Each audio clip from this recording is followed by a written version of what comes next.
everyone, it is Dr. Mike Yeadon I'm going to be speaking to. It's the 29th of October 2020. Now, Mike is semi-retired, he's 60 years old, and he's currently in France. He has a first-class degree in biochemistry, toxicology, and pharmacology. He also has a PhD in pharmacology.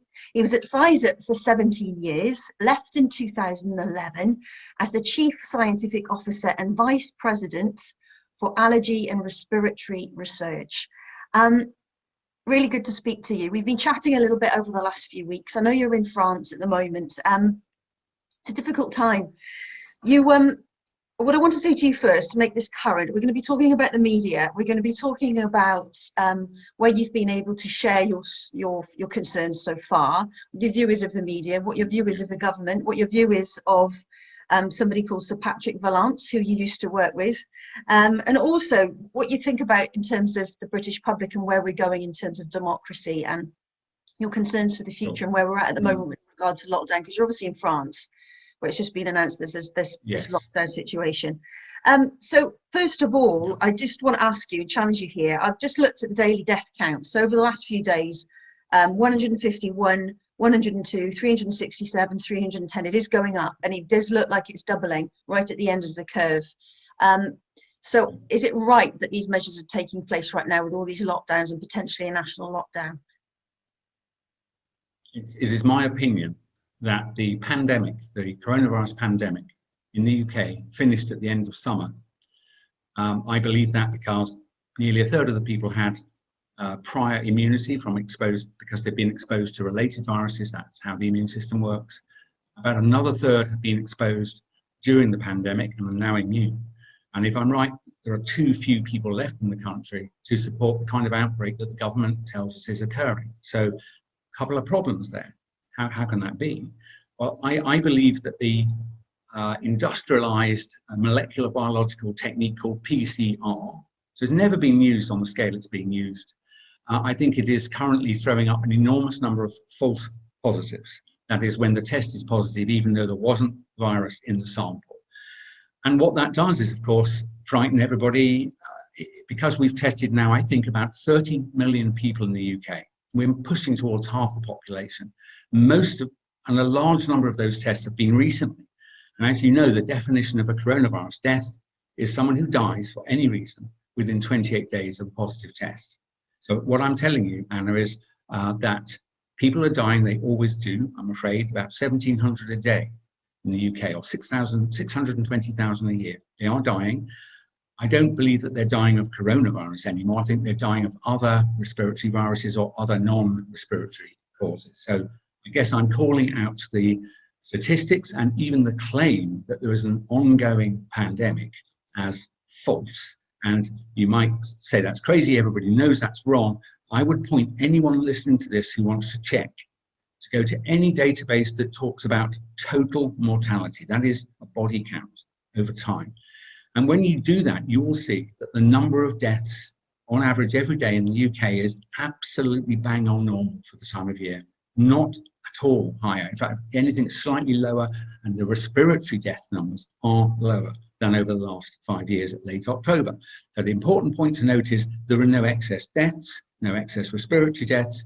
And so if you accept that, and if anyone listening checks it, they must know that the rest of what I'm telling you is true, because you can't have a lethal pandemic stalking the land and not have excess deaths. Well, absolutely. But I have to say, you know, my audience, I like to keep things really simple and communicate in simple terms. You know, none of us are experts on these matters, on viruses and on PCR tests and epidemiology. We just don't really understand. We just want to know what to do for the safety of our family. And we want to feel confident that the future is going to be a positive one, where we can get on with our lives and experience joy again, and not think the government has stolen a year of my life. And, you know, there's real concerns with censorship. For me as a journalist, censorship and surveillance, and massive concerns when, you know, the Great Barrington Declaration, when those professors in epidemiology came out from Stanford and Oxford and Harvard, and how they've been smeared, how the Guardian tried to smear them, and we're not even getting access to truthful information at the moment. And I'm trying to interview people like yourself, and I'm calling them courageous and compassionate professionals, trying to get a message out there. I'm afraid, angry, shocked and disappointed by former colleagues that I work with at Sky News, ITV, BBC. There's so many of them. Some of them are communicating with me. Some of them are trying to reform from within. There's not enough whistleblowers coming out as far as I'm concerned. So you have these brave scientists and doctors. You know, I've spoken to some of them on the channel, but I'm not seeing that in the media world so much. I'm not seeing these BBC editors coming and saying, yes, I have been told specifically, I've got a Guardian report, for example, I have to smear the Great Barrington Declaration. I'm not seeing media whistleblowers. So people like you are so, so important. And you even have a campaign on Twitter called I Am Yeadon. They believe, if you, Mike, okay, they think if you did a live press conference with some politicians, that would win the public over. Well, so let me just say, what I'm doing today, Anna, is I'm doing it because I think it's very important. The information I have gleaned just by looking at public data. There's nothing special about what I'm doing, given my background. It's easy for me to see that there aren't excess deaths. It's easy for me to know with a level of certainty that I hold very strongly that when you've been infected and survived after a respiratory virus, you are immune. I'm sick of people saying, well, your antibodies are falling away. First, antibodies are simply not that important in immune defense against viruses. It's T cells. I was taught this as an undergraduate 35 years ago, so was Patrick Vallance. So when people say they're worried about antibodies and immunity fading, they're either mistaken, if they're perhaps journalists, that's the brief they've been given. If they are expert scientists, I'm afraid they're looking you in the eye and lying to you, because what I've just said is true. We're confident once you've survived, you are immune, unless the virus is one that destroys the immune system. The BBC didn't say that. The BBC didn't say that 2 nights ago. I was watching it. They said you could get it again. It again. But then Professor Smita Gupta, it's like SARS-CoV. So the first SARS-CoV in 2003, that never came back, I believe. There's immunity from that, which is 17 years. So why are the BBC saying that we might get it again? Someone must be giving them a script. So Anna, before I go any further, just to check if people came in at this clip, say yes or no to this question. Do you believe that media in UK are being censored related to SARS-CoV-2? Are the media in our country being censored? That is, are they more restricted? And more people are coming around to thinking that way. More and more people are coming around to thinking that way. Absolutely. From anyone like myself, independent journalists now, the views and the following. I really like Freddie Sayers from Unheard, and he's interviewed about herd immunity. The difference with Freddie Sayers is he's not as emotional as me, and it's very difficult because I'm congruent. I am very concerned about my children. I'm very concerned about suicide, about elderly in care who are not seeing their relatives and dying alone. And I keep hearing these stories, and I know you feel the same, Mike. And I do. These interviews are emotionally draining, which is why I don't want to get you to keep repeating the same thing. I have a very different angle with these interviews that I put on my channel. So you've done a very long interview with Professor James Delingpole. Please, guys, go and listen to that. You've also done an interview with Talk Radio, and I just don't. I know you probably in a similar position, say, to Professor Martin Kaldor from Harvard, where he wanted to speak out. So I saw him on Radio Northern Ireland. Then he ended up being on a YouTube channel, and then he was smeared for talking to a particular YouTube channel. This is so wrong. Journalists don't allow this to happen. So you've had conversations with the BBC, I know. We need to get you on the BBC, don't we, Mike? Would that help? That could help, although I have to say, it's not my job to do this. I have provided in writing, on podcast long form, and in video now, all the evidence anyone would need to determine that the government and SAGE, for whatever reasons, are, I'm afraid I'll be direct, they are lying to you. The pandemic is not raging. If it was raging, there would be excess deaths. There are not excess deaths. Let me tell you something else I learned just before this call, because I knew you were going to ask me about the recent upturn in deaths. There is slight excess death. So I called a good friend of mine who's a pathologist. That person told me that there is a slight increase in deaths, but let me just characterize what she said, that they're not mostly very old people, which are generally the people who die with COVID. They are male and female equally, whereas COVID kills slightly more men than women. So much younger, then male and female ratio is wrong for COVID. But then here's the thing that really hurts, and not respiratory deaths. Mostly dying of ischemic heart disease and stroke and untreated cancers. In other words, the kind of things that might happen to your neighbours and yourself and your family if your government deprived you of access to the healthcare system for the most part of 6 months. So that's my answer to the excess deaths that aren't coronavirus excess deaths. There are not. I think the pandemic is essentially finished and it might be complete. There are not generally an increase in deaths, and the ones that have been recorded in recent days are definitely not characteristic of the deaths of COVID. They may have that diagnosis. I think that's a false positive test. Just listen to the actual description of these poor people who recently died. They're between 45 and 65, men and women equally, not respiratory deaths, strokes, cancers, heart attacks. So these figures I just quoted then, they've gone up from sort of the 50 to 100 to 300 in the last few days. You're saying they've been falsely, they have died with, not of. No, let's be clear. I was talking just then about overall mortality. Roughly 1,700 people die a day. If we had a lethal pandemic sweeping through the land, you would expect several hundred a day extra. We're not seeing any of that. There is no increase at all. So, but the recently reported coronavirus deaths, as you say, going from 20, 50, 100, 300, I'm saying those people have genuinely died. No one is faking death certificates. All I am saying is that we've done so many tests on so many people, including on all hospital admissions get tested regularly. There's a false positive rate. If you're tested repeatedly, the odds become greater and greater that you will get a positive test. The longer you stay in hospital, the more likely you are to die. Obviously, you would be released if you were well and improving. So people who stay a long time, so-called long stay patients, are both more likely to die statistically and much more likely to be tested so often that they'll have a false positive test. That is what I think is happening. And it's a convenience for whoever is playing some macabre game, because I don't think it's an error anymore. But this industrial scale PCR test, 300,000 or so tests a day, they don't release even the basic information about it, like the false positive rate. It's unbelievable that public health people who do know better, I've spoken to some people in it, and they're embarrassed that they're not even being allowed to characterize and publish the information you would need to know to work out how useful the test is. That's not being done. It's full steam ahead, and that's what I think is happening. They are real deaths, but they're not COVID. Absolutely. And I did an interview with a former BBC presenter, Sue Cook, who was on Crime Watch and Children in Need, very well respected. And she's at this stage, I've got to do a documentary. She wants to do a documentary on the testing. She thinks if we get that out there, people will start to see what you're describing. I'm kind of further on from that now, and I'm where you just said it's not an error anymore. No, I'm further on now. I'm starting to think something very, very, very sinister going on, and I've mentioned this before. I want to just mention to you, you work with Sir Patrick Vallance. Now, yes. BBC did a Freedom of Information request and saw some emails right from back at the beginning of all of this in March. Yes.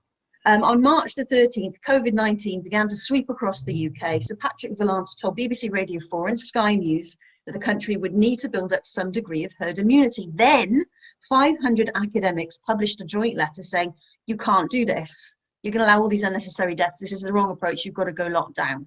So, you work with Sir Patrick Vallance. You can be very critical of them, but were they put under so much pressure?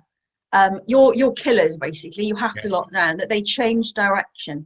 So I didn't, until recently, none of us knew about this email exchange between Professor Whitty and Sir Patrick Vallance. I've read it. Now it's been leaked or released, as you say, freedom of information. It looked to me like two earnest people, a medic and a doctor with a PhD, an earnest exchange about what would be best, given there is this infection that's going to arrive or is already here. How should we best handle this? So I thought that was an honourable exchange at the time. I would tell you that at the same time in Sweden, that Anders Tegnell, who is the state epidemiologist, was speaking to his mentor, Professor Johan Giesecke, who was previously Sweden's national epidemiologist and is now a senior figure in the WHO. They had similar email exchanges, phone calls about how are we best going to do this. And their conclusion was that you can't hide from respiratory viruses. Some people say they're slippery customers. They will spread around the country whatever you do. This idea of hiding from is it's an invention this year. I feel quite sorry that people think that, quotes, locking down will allow us to escape. It's not like the weather. when you come out again, it's gone, like escaping a hurricane. That would be, I think that's what people feel the analogy is, and in which case I understand why they would go for it. It's not like the weather. It's when you come out again, it's exactly where you were before. And furthermore, the kind of things we shut down when we locked down, the ability right now of family members to speak, to meet each other at all, inside their home or outside their home. These things are not the most important places for transmission. High-speed transmission occurred early in the year in hospitals, as it always does. It's not their fault. The reason hospitals become a major exchange center for diseases is because it's full of ill people. So they have infection control specialists, but it's really, really hard. People coming in and out. And we have over 1 million people in the UK work for the health service in one way or another. So that and old people's homes, I believe, maybe also supermarkets and all the supply chain, I believe that that was sufficient to allow the virus to sweep through the country, for ignoring completely all the sacrifices and quotes measures that we made. And the evidence for that is that countries that didn't lock down, like Sweden, just little precautions, had exactly the same profile of deaths, this sort of Gompertz curve shape that others can look at in my podcast. There's no difference in the shape and timing and intensity of the number of deaths in Sweden and UK. And I think that strongly suggests what I just said is true, that lockdown has been for naught. But so someone must have put pressure on Chris Whitty and Pat Vallance, because what they were speaking about originally in those emails was an entirely correct thing to do, as Gupta and Bhattacharya and Kaldorf have later said, which is you should do your best to spare the most vulnerable. But other than that, you don't really have a choice. It's just a question of how you act as the virus sweeps through. And let me just say again, in case people think I'm brutal, the total death toll in England, in UK, is 0.06%, not 6% or 0.6%, 0.06%. Normally in a year, roughly 1%, a little under, roughly 1% of our population, I'm afraid, don't reach their next birthday. Mostly from old age, sometimes from other diseases like cancer. So we have crashed the country for 0.06, about 3 weeks worth of normal deaths. Now, Sweden also had 0.06% of their population die, and now they're living normally. Now, biology doesn't work like that. It's not possible. Biology is not political. Science on scale is not political. It's a natural phenomenon. In fact, what has happened to us is a natural phenomenon. Our response is unnatural. But the point is I'm making, their density as a country is slightly more urban. People think that maybe the Swedes live in little huts in the woods, which is faintly racist, but actually they are as urbanized as we are, slightly more. And mostly the people who died tended to be 80, 82 and older, and they lost 0.06% just like us, and now it's stopped.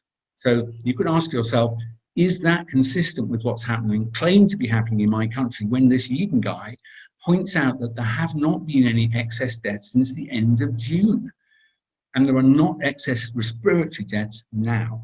So it's up to you. I mean, I don't even think you need to be a scientist at this point. Any lawyer, any skilled professional hearing these words would think, something smells a rat. Well, it does, yes. Why it's happening, I've no idea, not my job, but it's definitely happening, and it's false.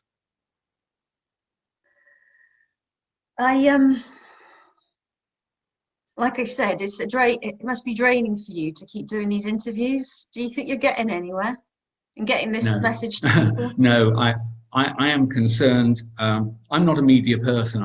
When I publish stuff, I went through the normal peer review process. I have 60 peer-reviewed original research journal articles under my belt. Not that that was ever particularly what I wanted to do. I was in new drug discovery. I like understanding disease and why it happens, how you can fix it, what has gone wrong at a molecular level, and to try and relieve symptoms or the ongoing disease.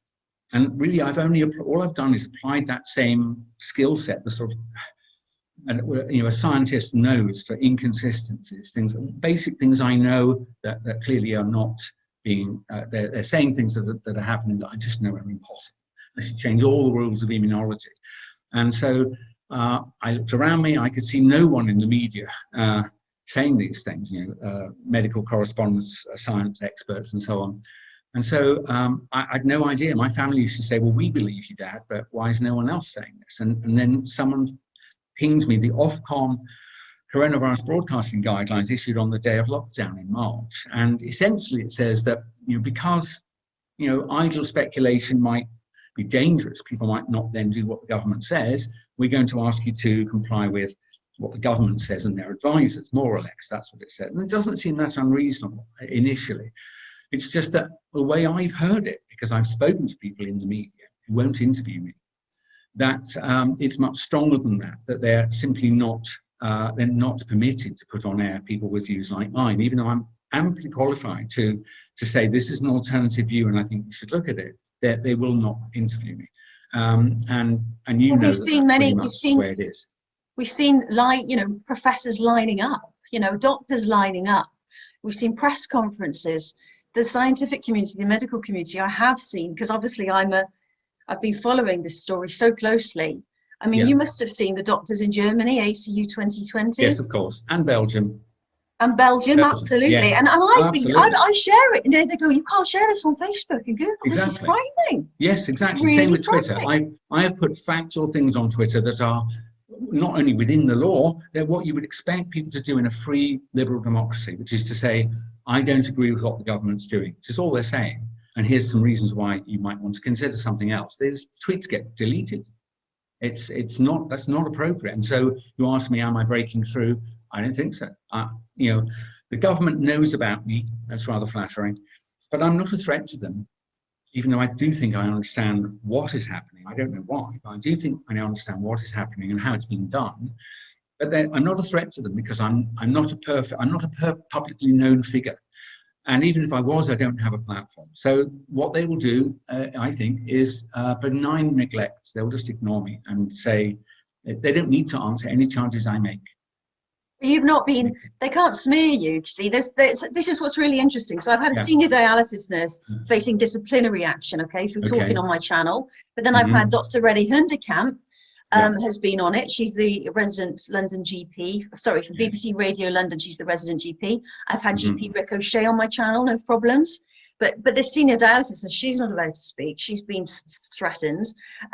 They try and smear you, but if you have a reputation that can't be smeared, I don't. I had no problems whatsoever when I was at the BBC and ITV. I had a very successful company doing corporate training for big corporates all over the country. You have got a fantastic reputation, no issues in the past, so they can't smear you. What are they going to do? Just keep ignoring us? That's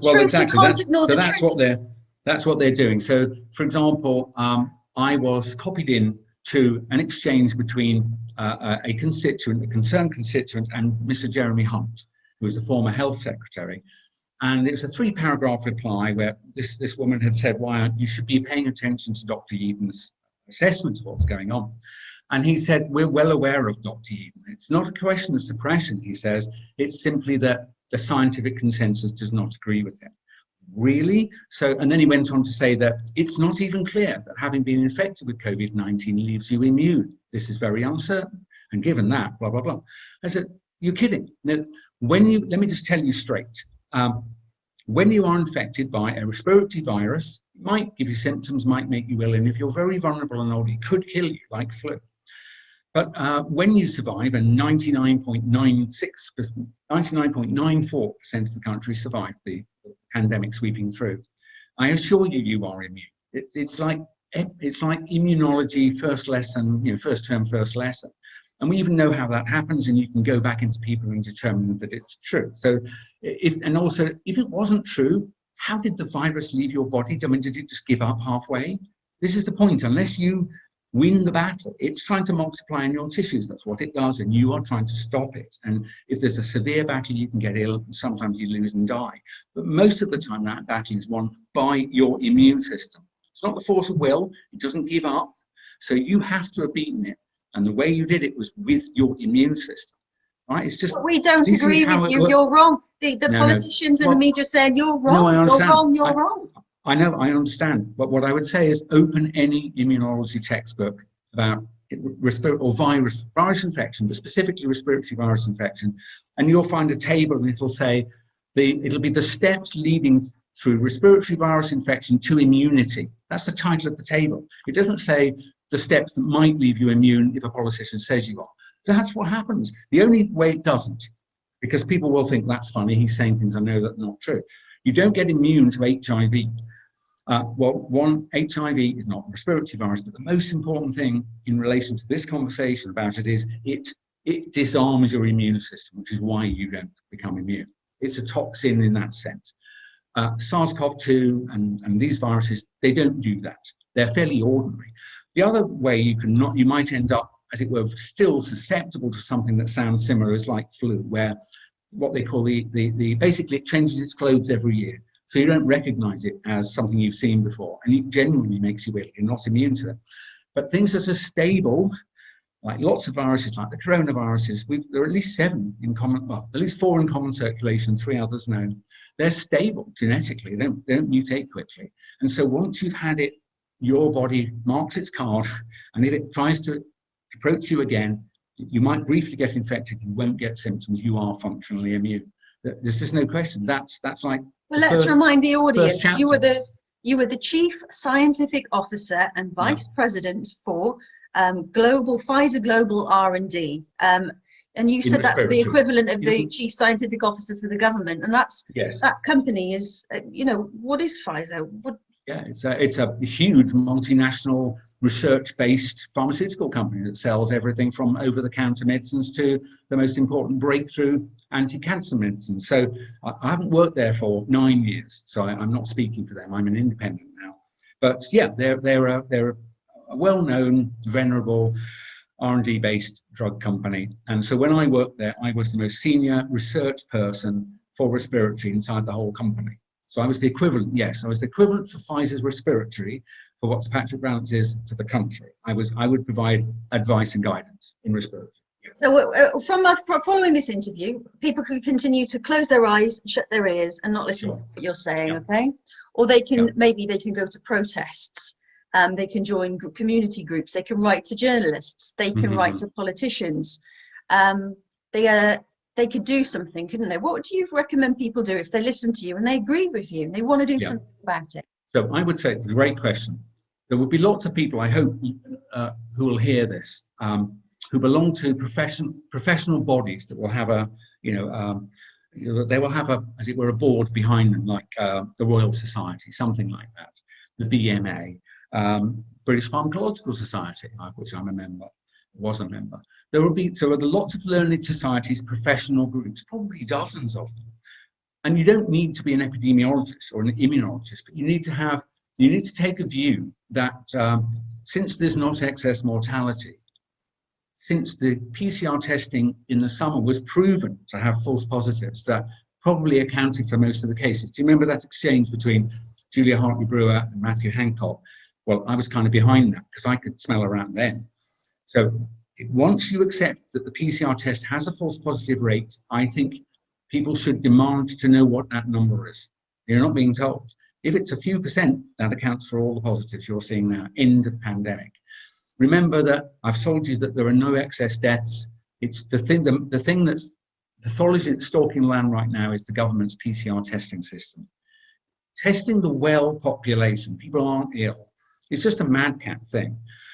Because almost all of them don't have the virus. But if you run this machine hard enough, you will end up with an enormous number of false positives. Gone back to facts again. We've gone back to facts. Yeah, sorry. Okay. So what should they do? What should they do? Yes, I think so. If you're a member of a professional society, learned society, have a look at the facts. And if you don't believe that taking further measures right now, while the mortality is absolutely normal for the time of the year, I think you should write an open letter to the government saying, I believe SAGE is incorrect in its advice, and you should immediately disband it and begin to speak to independent people. So that's the thing I think they should do. In practical terms, I do believe that if the PCR mass testing were to stop, within 3 weeks, the country would be normal. Okay, that's really important point. There is no disease, and if you stop testing, everything will be normal. Now, it wouldn't let the virus get out of control. You keep using it for hospital admissions, but just stop testing the masked well people. That's what you should do. There's something really important I do need to speak to you about as well, and that's and you may not feel that you can give any response whatsoever, but you know, this talk of vaccination and people in the health system and education, you know, we don't know at the moment when the vaccine is going to be available, but there's a lot of fear that it might become mandatory. What's your view on vaccination to help people? And I've said that I want to make sure we provide some informed debate on this quite serious issue. Yes, certainly. So because I'm ex-big pharma, as they say, and then I worked in biotechnology companies, so, you know, I'm not exactly some fluffy person who's going to tell you never to take a vaccine, they're all bad. I've had all the vaccines available in the 1960s and 70s. Both my children, my wife and I decided they should get the full lot. I'm pro well-characterized vaccines. That absolutely prevents tremendous amount of illness and death. But in the case of something like SARS-CoV-2, that kills 1 in 500 people or so, average age 83, I think it'd be great if we had a vaccine for people like that. It might give them a few more months of life, not much more. The reason you die having caught it is not because you've got SARS-CoV-2, it's because you've got a respiratory virus. Almost any of them will kill you at that age. Even a serious cold will kill you. So it would be good, I think, to have a vaccine to use for very vulnerable people. But, this is a really important but, nobody else needs this thing. Your body and my body, I'm not vulnerable. I'm not going to be made seriously ill and die. It would be an astonishing thing, 1 in a million maybe. You don't vaccinate the population because 1 in a million people might have a bad outcome. What you do is you look at the people who are vulnerable and you offer them the vaccine with the word offer. Informed consent is important. So it's not necessary, and it's an appalling misuse of a public platform for people to suggest that the only way we all get our lives back is if we mass vaccinate the population. Something very smelly is going on. It's simply not appropriate. It's never been required to do that. I don't even think it would work. Now, let me also just mention, because I was in the pharmaceutical industry, and I'm capable of reading development plans. So I've been on a site called clinicaltrials.com, and you can go and look up what's going on with the vaccines. I will say to you that so far, normal for the stage of development, they're looking at antibodies. They're looking at whether the vaccine raises antibodies. That's all they know. They don't know whether it reduces how ill you get or whether you transmit the virus, nor does it measure whether you will have reduced deaths. We don't know this now. This is 3 years too early, 2 or 3 years too early. So all we're going to know when we start vaccinating people is it raises antibodies. And I'm telling you that whilst antibodies are a good thing to have, and I would like to have them if I was very ill, they are not the most important part of your immune system. It'll almost certainly be T cells. So I think there's the vaccine development plan that's going to lead to only a small amount of information about it.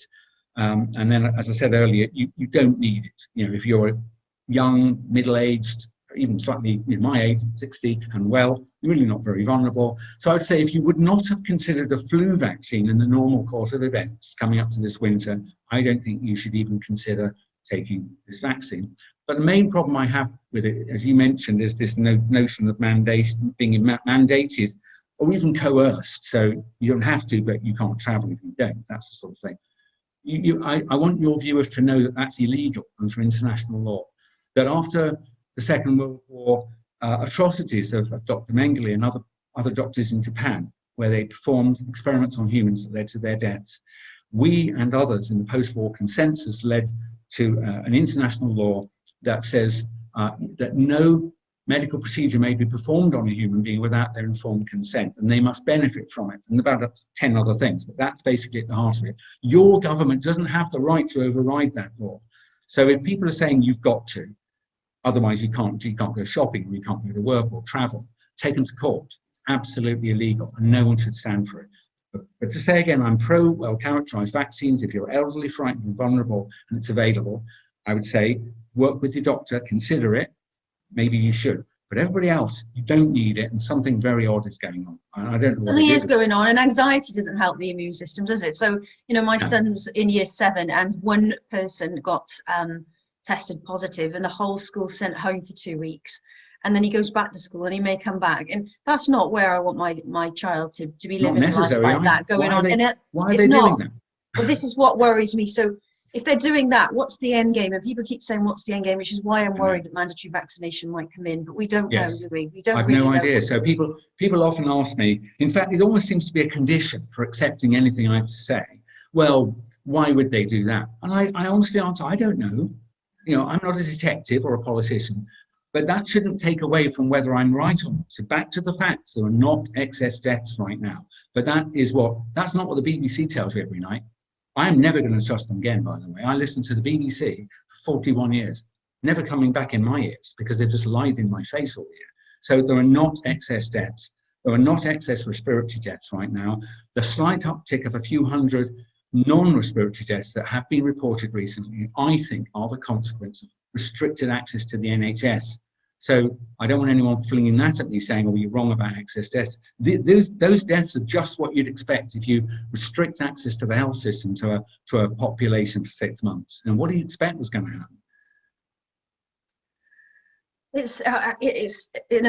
I can clearly sense, you know, and I know I give this vibe off as well because I care about people, and I know how the media works, so I know that you need communication strategies and lots of money to control the money controls the narrative. So if you Sure. you know, a suicide charity, or if you're a care home, you don't get that message out on the old media, I call it. And like you say, you've completely lost trust to the BBC.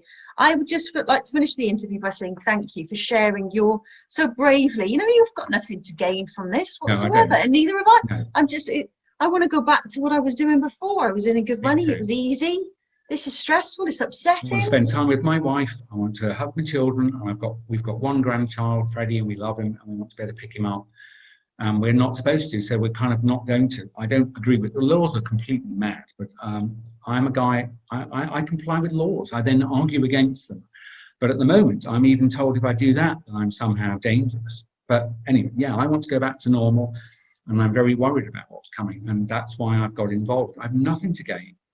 I'm nothing at all. I'm not political, never been a member of any campaigning group until now, but I feel the need to say something because what's happening is there's a fraud going on, There is a fraud going on, and it's very difficult for anyone to speculate. And I have mentioned, you know, there is talk of things like there's something going on behind the scenes, and these global organizations are getting together and they're pumping money into the countries and making us more dependent upon maybe a global and undemocratic forces forming in terms of the Great Reset. But I don't really know. I'm trying to get interviews with these people so we can understand what's going on. What I would say is we need trust. We need debate to build trust. To build trust in the government, we must have debate in the media.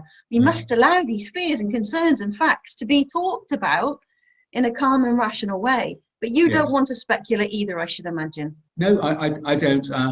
When people do ask me this, I say, I think everything was normal up to, possibly that witty Valence exchange that you talked about. And certainly, I would say that the pandemic itself passing through the country was absolutely real. You know, people got sick, lots of people rushed to hospital, and they did die. 45,000 or so. And something happened in the summer. And it was when they started mass testing the population.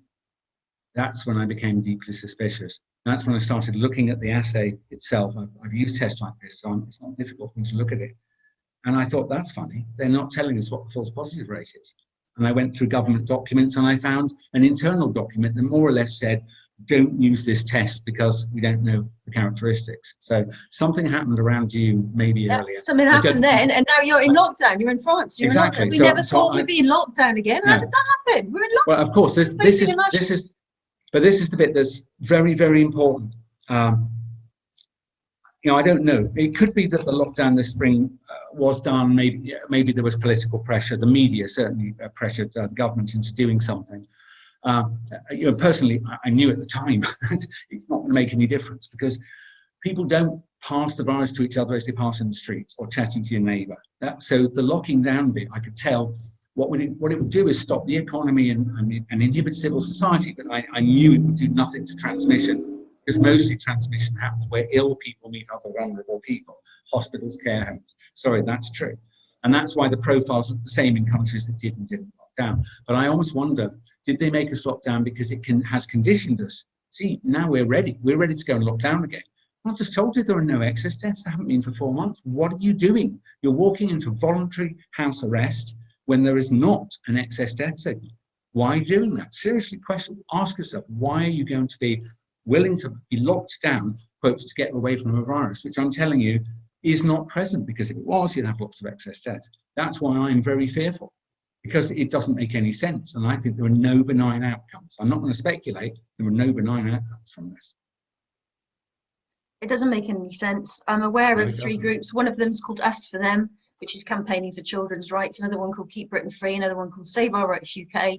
These are campaign groups that I'm aware of that are growing up, getting very much more organised. There's One lots has and been lots of launched groups. today.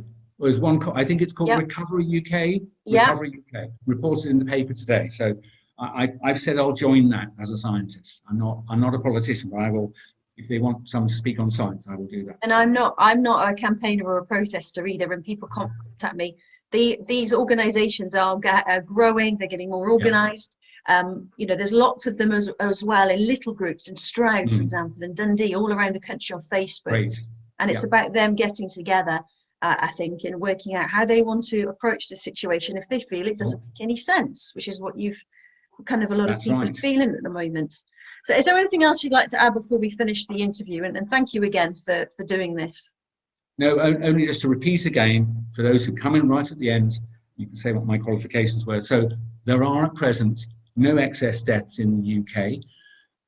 I believe the pandemic ended at the end of summer, and I think the government has simply pretended that it's not happened by continuing to use on ever-increasing scale a test that is error-prone. And I think all of the things that you're seeing occurring to your great country are secondary to that decision. And consequently, if you can persuade the government just to pause that test for 3 weeks just to see if I'm right, you'll recover your country. And if you don't do that, I don't know what's going to happen, but it's not an accident and it's not benign. That's it.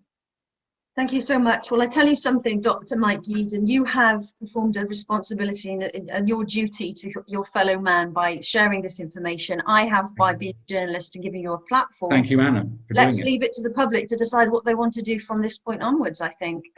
Yes. I think we've done what we can, and we're doing We what can. Yeah. Go and look at the data and see whether what I've said is true, because if it's true, then you must assume that the things you're being told by your government and your media that you've trusted for decades are not true. So it's up to you. It's up to you guys watching this. Thank you so much. You take care and keep in touch. You back on the channel anytime, as obviously things are changing. You take care and speak to you soon. Bye.